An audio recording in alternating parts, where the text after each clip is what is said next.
वादळी वारा आणि गारपिटीचा तडाखा, सातपुड्यात कैरी उत्पादक शेतकरी संकटात।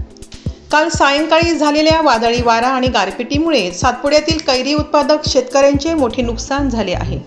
उमराणी, धडगाव व मोलगी परिसरात झाडांवरील कैऱ्या गळून पडल्या असून अनेक झाडेही कोसळली आहेत।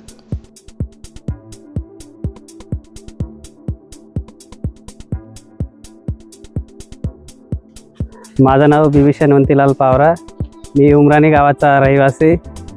काल आलेल्या वादळी पावसाने आमचा पूर्ण दडगाव परिसरातील तोंडघशी आलेलं आंब्याचं पीक, कैरीचं पीक पूर्णतः उद्ध्वस्त केलेलं आहे। कालचा पाऊस गारपीट आणि वादळी वाऱ्यासह होता, त्याच्यात बरंच नुकसान झालेलं आहे।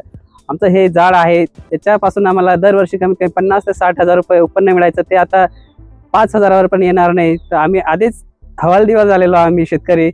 आता याचं पुढे जगायचं कसं? शासनाने आम्हाला त्यांच्या स्तरावरील आमचे पंचनामे करून आम्हाला नुकसान भरपाई द्यावी, ही शासनाकडे आमची विनंती। एका झाडामागे 70 ते 80 हजारांचे उत्पन्न मिळत असताना आता ते 5,000पर्यंत तरी येईल का, अशी चिंता शेतकऱ्यांनी व्यक्त केली आहे। झालेल्या नुकसानीचे पंचनामे करून शासनाने तात्काळ भरपाई द्यावी, अशी मागणी शेतकऱ्यांकडून करण्यात येत आहे। आदिवासी जनजागृती न्यूज चॅनल नंदुरबार। नमस्कार।